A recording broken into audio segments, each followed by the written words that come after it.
Hey, welcome to the free 101 course. I'm Jason Jabbar, and I've spent the last 25 years in the retail flooring business, the last 10 as CEO of Jabbar's Carpet Outlet located in Wichita, Kansas. We're a single store operation, but one of the largest independent flooring retailers in the United States. And if you are in the retail flooring business or experiencing issues and are thinking about getting into the retail flooring business, then this course is for you. And as always, the Flooring 101 is a free course, so make sure that you watch all of the videos, and by the end of this course, you'll know the ins and outs of a flooring business, and we'll have a free 90-day roadmap for you to launch your very own flooring retail business. So in today's video, we'll be discussing the free Flooring 101 course, and specifically understanding margins, markups, and what it means to have real profit. So we'll be continuing our journey through the Flooring 101 free course. And in the last section, we talked about location strategy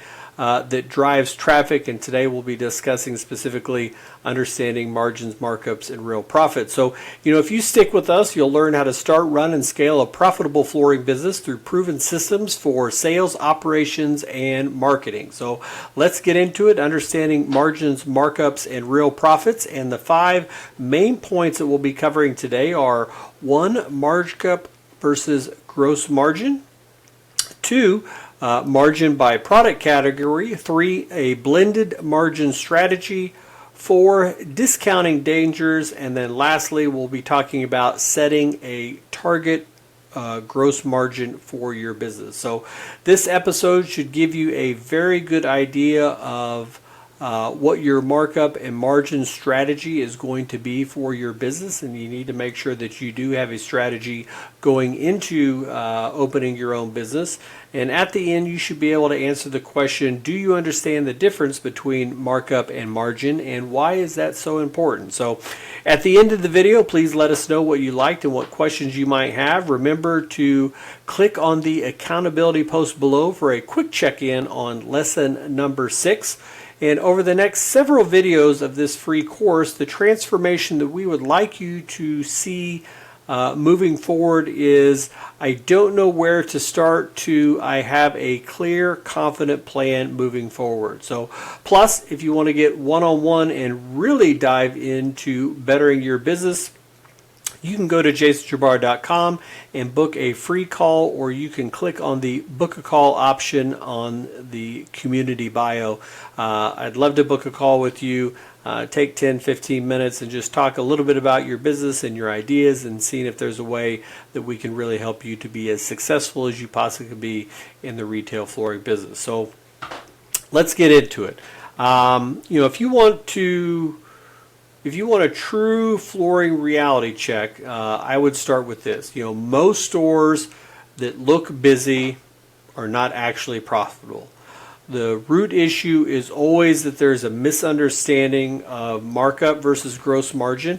Markup is simply the percentage that you add to your cost, while gross margin is the percentage of the final sale that you keep. So, those two numbers are not the same, and confusing them generally leads to underpricing your products and your services and shrinking profits. So, for example, a 40% markup does not produce a 40% margin. If it costs you $1 and you sell it for $1.40, you've marked it up 40%. But that doesn't mean that you're making 40% margins. It produces significantly less. Now you are at 29% margins. So, owners who price based on markup often believe they're making money, when in reality their margins are too thin to support overhead and payroll and growth. So you need to make sure that in a systemized flooring business, you're going to calculate pricing based on a target margin, not on guesswork, which is what markup usually is. You need to have a reason for why you are pricing it the way you are. So, understanding margin by product category is probably the next level of control. Not all flooring products contribute equally to your bottom line, and treating them the same is probably a mistake. LVP is often a high volume, steady margin category that's going to form the backbone of a lot of stores. It doesn't form the backbone of our stores. LVP, whether it's an SPC or a WPC, certainly is a great product category for us. For us, carpet still is the backbone of our flooring, making up over 65% if you count cushion and installation. But we're still 30% laminate, SPC, WPC, wood and vinyl plank, or wood and ceramic, porcelain, tile are our two smallest categories. So LVP, usually a steady margin category, can be the backbone. Carpet tends to be more price sensitive, especially with competition, but that can be made profitable through pad upgrades and installation margins, especially things like staircases and stuff like that, where you can really add in per step cost that the customer is certainly going to understand. Tile and hardwood typically offer a lot higher tickets and really premium positioning as far as the products are concerned, but they're also going to introduce complexity in your labor and waste and project management. So, the goal is to not just sell what the customer asks for, it's to guide them toward products that align with both their needs and your margin strategy. So, product mix is probably one of the most powerful levers that you have to influence your profitability. And I know we're going to talk about systems in a video, in the free course series a little bit later. But when you're looking at ERP in different software systems for your business, and those software systems are going to be essential to your business, most of those systems will allow you to set margins and price your products not only by product category, but you should be able to break it down by manufacturer, and you may even be able to break it all the way down by certain displays. So maybe you have a signature display where you're stocking a few more products on that you can get really aggressive in your pricing because you're stocking a few products versus something that you rarely order, that you can have a completely different set of margins and sets in there. So where most businesses either win or lose financially is really in their blended margin strategy. If you have a clear black and white, no blend, you're probably going to have issues because product is flooring is just not a product sale. It's a combination of material and installation, and both of those have to be profitable. There's just too many owners that focus on product pricing while treating installation as like a pass-through cost, which leads to margin leakage. And on the same token, there are other dealers who really focus just on labor as where they're making their money, and the material is an afterthought. And I've seen it both ways, and neither way works best. Your best strategy is to blend those two together. So, in a well-run operation, your installation is going to be priced strategically, your subcontractors are going to be managed tightly, and every job is going to be structured to hit a targeted blended margin. So, this approach ensures consistency so that you're not relying on a few high margin jobs just to offset some poorly priced ones, because profit isn't accidental. It's built into every estimate through disciplined systems. And one of the things that you're going to have to make a decision on when you're creating your own business is whether you want to do like an all-in-one pricing versus a line-by-line pricing.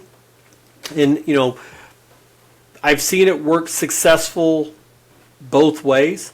If you do an all-in-one pricing where you're taking, say, carpet and cushion and installation, and you're doing this particular product for $5 a square foot installed, that's an easy sell to the customer.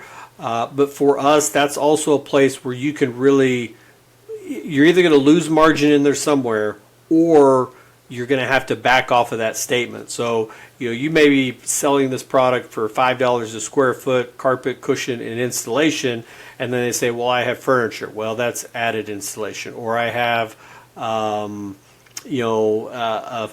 set of stairs where some of them are waterfalls, some of them are open on one end, some of them are open on both ends. There's two landings in there. Well, that's outside the $5 foot. We've got to do each one of those, individually. So you're advertising all-in-one pricing, but you're selling it all-in-one plus all these extra added things. That's probably not a great marketing strategy. So I've seen it done that way, and a lot of people are very successful in there. But when it comes down to the margins of making money on those jobs, they're probably leaving some margins on the table and leaving money on the table. So we take a different approach. We line item everything. Installation of the carpet, if there's haul off, if there's tear out, if there's furniture, if there's appliances, all those little things. And not every job has all those little things. Some of them are pretty straightforward. We charge $1 a square foot for the carpet. They go in there, they take the old carpet out, they fix the tack strip, they put the new carpet in, they haul the old stuff away. It's $1 a square foot, easy peasy. We've got a happy customer. But there's other times, especially when you get into wood jobs, laminate jobs, ceramic tile and porcelain jobs that are just so complex. You can't just say $10 a square foot installation.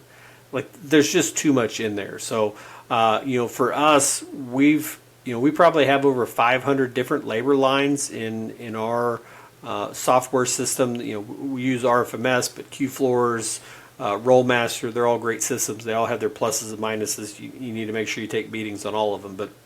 And that's a different video. But making sure that you have that system in place for your margins, for not only products but subsequent supplies and additional materials and labor, making sure all of that is blended together with a succinct strategy on why you're doing it and where you want to end up is going to allow you to be the most profitable from job to job, and not just riding that high and low where I made 50% profit on this job, but somehow I only made 20% on this job. You want to stay consistently in that 35 to 45% range, and you want to know why this job was at 35 versus this job was at 45. Maybe it's because I was selling a higher end carpet, it was a bigger job, a higher end pad where I have less margins on more expensive products versus some of the lower price products I have a better margin on. Knowing that and having that strategy is going to allow you to be successful, because what you don't want to do is the next thing, which is discounting all the time. Discounting is the fastest way to destroy all of this structure that you've taken all of this time and energy and effort into creating. So, discounting it may help close a deal in the moment, but it erodes margins and it really conditions your customers to expect a lower price than what you're giving them. And it attracts the wrong type of buyer. Now, there are times when you are going to have to do it. My business has a price match guarantee, and we are fully confident in offering that to our customers because we rarely ever have to do it. But every once in a while, we have to bite the bullet because somebody is trying to low bid ours, and it just happens. But if you compete solely on price, you're going to create a race to the bottom that most small retailers, and certainly most retailers who are just starting out, cannot win that fight.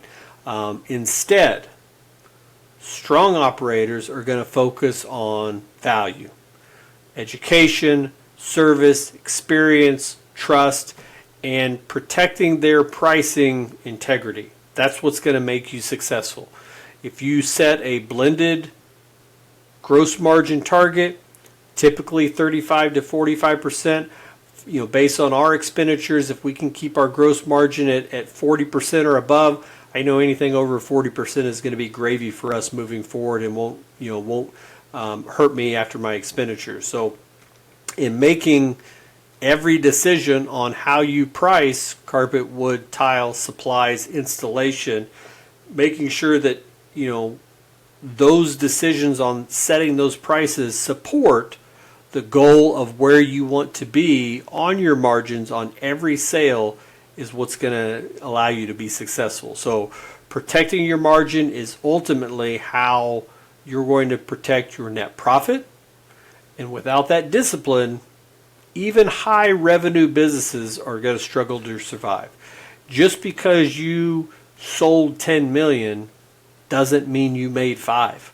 The companies that are successful protect their profit margins, and the ones that are successful have discipline and don't discount at the whim, drop of a hat, and allowing you to understand the difference between markup and margin. That's what's going to be important and allow you to be successful. So markup versus gross margin, why most owners misunderstand this, and we talked about how to calculate both of those. Making sure that we're looking at margin by product category depending on the type of business and the type of model that you've decided to open your business with. Looking at LVP versus carpet versus tile versus hardwood and the installation of that. Having that blended market strategy, including the installation in there, protecting your profit, making sure that you're not eroding margin to mistakes, and making sure that you're not competing on price, and trying to stay in that 35 to 45% blended target. A lot of that's going to have to do with what your other expenses are. Where are you located? What's your rent? What are you paying out in payroll? All those other things that at the end of this free course, you're going to have this 90-day roadmap where you know where your expenditures are going to be, which should tell you where your margins need to be, which should tell you what your sales need to be, and working in a reverse order, because you want to make sure that you protect that net profit. So this episode should have given you a really good idea about your markup and margin strategy and what it will be for your business. You should be able to answer the question, do you understand the difference between markup and margin and why it's important? So before you open a store, you've got some major decisions to make. So be sure to click on the accountability post below and do a quick check-in. If you are interested in moving forward with the free course, simply click on book a call to learn about our VIP or premium plans, or you can go to jasonjabara.com. So otherwise, continue through the free Flooring 101 course and on to the next section, which is vendor and product line strategy. Until then, build a better business.